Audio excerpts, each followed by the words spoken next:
Hello ವೀಕ್ಷಕರೇ, ಮಮತಾ ಫುಡೀಸ್ಗೆ ಸ್ವಾಗತ ಸುಸ್ವಾಗತ. ಇವತ್ತು ಕಂದ ಪೋಹ ಮಾಡೋದು ಹೆಂಗೆ ಅಂತ ಹೇಳ್ಬಿಟ್ಟು ನೋಡೋಣ. ಅವಲಕ್ಕಿ ಉಪ್ಪಿಟ್ಟು ಅಂತಲೂ ನಾವು ಕರಿಬೋದು. ಇದು ತುಂಬ ಟೇಸ್ಟಿಯಾಗಿರುತ್ತೆ. ಇದು ಬ್ರೇಕ್ಫಾಸ್ಟ್ಗಾಗಲಿ, ಲಂಚ್ಗಾಗಲಿ, ಸ್ನ್ಯಾಕ್ಸ್ಗಾಗಲಿ, ಡಿನ್ನರ್ಗಾಗಲಿ, ಯಾವುದಕ್ಕೆ ಆಗಲಿ ಪ್ರಸಾದಕ್ಕೆ ಸಹಿತ ಇದು ತುಂಬ ಚೆನ್ನಾಗಿರುತ್ತೆ ಮತ್ತು ತುಂಬ ಈಸಿ. ಮಹಾರಾಷ್ಟ್ರದಲ್ಲಂತೂ ಈ ರೆಸಿಪಿ ತುಂಬ ಫೇಮಸ್ಸು. ಬನ್ನಿ ಹೆಂಗೆ ಮಾಡೋದಂತ ಹೇಳ್ಬಿಟ್ಟು ನೋಡೋಣ. ಫಸ್ಟು 2 ಕಪ್ ಅವಲಕ್ಕಿನ ನೋಡಿ, ಈ ಥರ ಸ್ವಲ್ಪ ಗಟ್ಟಿ ಅವಲಕ್ಕಿ ತೊಗೋಬೇಕು. ಈ ಥರ ಅವಲಕ್ಕಿನ ತೊಗೊಂಡು ಇದನ್ನು ಒಂದು ಸ್ವಲ್ಪ ಜರಡಿ ಇಟ್ಕೋಬೇಕು. ಅದರಲ್ಲಿ ಧೂಳು ಮಣ್ಣು ಏನಾದರೂ ಇದ್ದರೂ ಬಂದುಬಿಡುತ್ತೆ ಈ ಥರ ಜರಡಿ ಹಿಡಿಯೋದ್ರಿಂದ.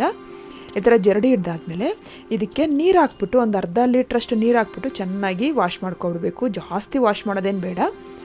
ಈ ಥರ ವಾಶ್ ಮಾಡಾದಮೇಲೆ ಇದನ್ನು ಒಂದು 15 ನಿಮಿಷ ಸೈಡ್ಗೆ ಇಟ್ಬಿಡಬೇಕು ನೆನೆಯೋಕ್ಕೋಸ್ಕರ. ನೀರಲ್ಲೇ ನೆನೆಸೋದು ಬೇಡ, ಹಿಂಗೆ ನೆನೆಯೋಕ್ಕೆ ಬಿಡಬೇಕು. ನೋಡಿ, ಈ ಥರ ನೀರೇನು ಇರಬಾರ್ದು. ಇವಾಗ ಒಂದು ಕಡಾಯಿ ತೊಗೊಂಡು ಅದಕ್ಕೆ 3 ಟೇಬಲ್ ಸ್ಪೂನ್ ಎಣ್ಣೆ ಹಾಕಿ, ಅಂದರೆ ಅರ್ಧ ಕಪ್ಪಷ್ಟು ಎಣ್ಣೆ ಹಾಕಿ, ಅದಕ್ಕೆ ಅರ್ಧ ಕಪ್ಪು ಕಡಲೆಬೀಜನ ಲೋ ಫ್ಲೇಮಲ್ಲಿ ಇಟ್ಕೊಂಡು ಫ್ರೈ ಮಾಡ್ಕೋಬೇಕು. ಅದು ಗೋಲ್ಡ್ ಅಂದರೆ ಸಿಪ್ಪೆ ಬಿಡೋವರೆಗೂ ನಾವು ಫ್ರೈ ಮಾಡ್ಕೋಬೇಕು. ಆವಾಗ ಲೋ ಫ್ಲೇಮಲ್ಲಿ ಮಾಡಿದ್ರೆ ಕಡಲೆಬೀಜ ಕ್ರಿಸ್ಪಿಯಾಗಿ ಬರುತ್ತೆ. ಹೈ ಫ್ಲೇಮಲ್ಲಿ ಮಾಡಿದ್ರೆ ಕಡಲೆಬೀಜ ಸೀದೋಗುತ್ತೆ, ಒಳಗಡೆ ಹಸಿ ಹಸಿಯಾಗಿರುತ್ತೆ. ಅದಕ್ಕೋಸ್ಕರ ನೋಡಿ, ಸಿಪ್ಪೆ ಎಲ್ಲ ಈ ಥರ ಒಡೆದಾದ್ಮೇಲೆ ನೋಡಿ ಚೆನ್ನಾಗಾಗಿದೆ ಅಂತ ಹೇಳ್ಬಿಟ್ಟು ಇದನ್ನು ನಾನು ಒಂದು ಪ್ಲೇಟಿಗೆ ತೊಗೊಂಡು ಸೈಡ್ಗೆ ಇಟ್ಕೊತಾ ಇದ್ದೀನಿ. ಈಗ ಅದೇ ಕಡಾಯಿಗೆ 1 ಟೀ ಸ್ಪೂನು ಸಾಸಿವೆ, 1 ಟೀ ಸ್ಪೂನು ಜೀರಿಗೆಯನ್ನು ಹಾಕ್ಕೋಬೇಕು. ಇಂಗು ಒಂದು ಪಿಂಚಷ್ಟು ಇಂಗು ನಿಮ್ಗೆ ಇಷ್ಟ ಆದರೆ ಹಾಕ್ಕೋಬೋದು, ಇಲ್ಲಾಂದರೆ ಇಂಗುನ ಸ್ಕಿಪ್ ಮಾಡ್ಕೋಬೋದು. ಕಟ್ ಮಾಡಿರೋಂಥ ಚಿಕ್ಕದಾಗಿ ಕಟ್ ಮಾಡಿರೋಂಥ ಹಸಿಮೆಣ್ಸಿನ್ಕಾಯಿನ ನಾನು 3 ಹಸಿಮೆಣ್ಸಿನ್ಕಾಯಿ ಹಾಕ್ತಾಯಿದ್ದೀನಿ. ಹಾಕ್ಬಿಟ್ಟು ಒಂದು ಸ್ವಲ್ಪ ಫ್ರೈ ಮಾಡ್ಕೋಬೇಕು.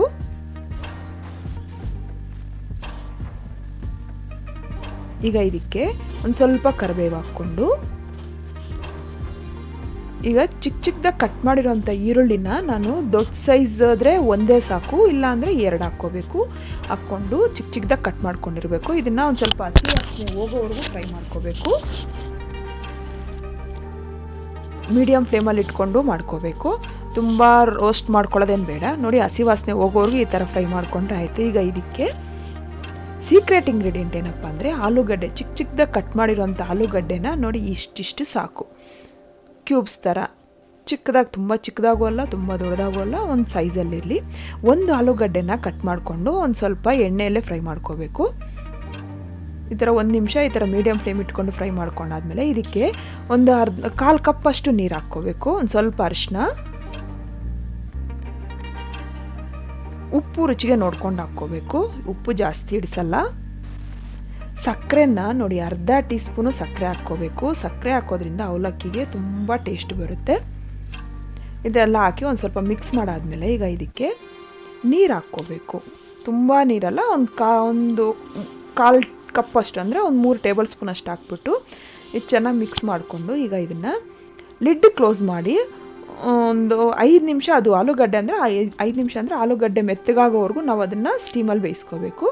ನೋಡಿ, ಈಗ ಆಲೂಗಡ್ಡೆ ಎಲ್ಲ ಬೆಂದಾಗಿದೆ. ಇದನ್ನೆಲ್ಲ ಈಗ ಮಿಕ್ಸ್ ಮಾಡಿಕೊಂಡು ಈಗ ನಾವು ನೆನೆಸಿದ್ದೀವಲ್ವ ಅವಲಕ್ಕಿನೆಲ್ಲ ಹಾಕ್ಕೋಬೇಕು. ಹಾಕ್ಬಿಟ್ಟು ಒಂದು ಮಿಕ್ಸ್ ಮಾಡಿಕೊಂಡು ಈ ಥರ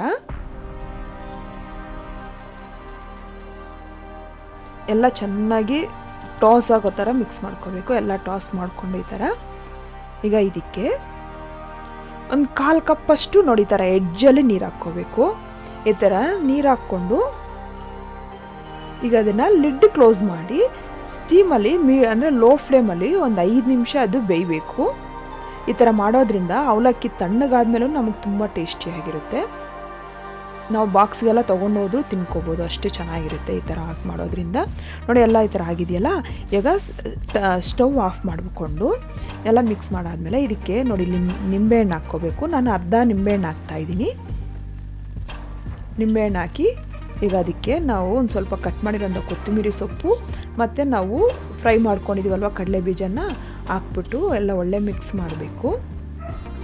ಇಷ್ಟೇ ಆಗಿದೆ. ಈಗ ಒಳ್ಳೆ ಮಿಕ್ಸ್ ಮಾಡಿಕೊಂಡ್ರೆ ಕಡಲೆ ಬೀಜ ಗರಿಗರಿಯಾಗಿ ನಮಗೆ ಬಾಯಿ ಸಿಗ್ತಾಯಿದ್ರೆ ತುಂಬ ಚೆನ್ನಾಗಿರುತ್ತೆ. ಈ ಥರ ಲಾಸ್ಟಲ್ಲಿ ಕಡಲೆ ಬೀಜ ಹಾಕ್ಕೊಳ್ಳೋದ್ರಿಂದ ನೀವು ಟ್ರೈ ಮಾಡಿ, ತುಂಬ ಚೆನ್ನಾಗಿರುತ್ತೆ. ಒಂದ್ಸಲಿ ಮಾಡಿದ್ರೆ ಯಾವಾಗಲೂ ಈ ಥರ ಮಾಡ್ಕೊಂಡು ತಿಂತೀರ, ಅಷ್ಟು ಚೆನ್ನಾಗಿರುತ್ತೆ.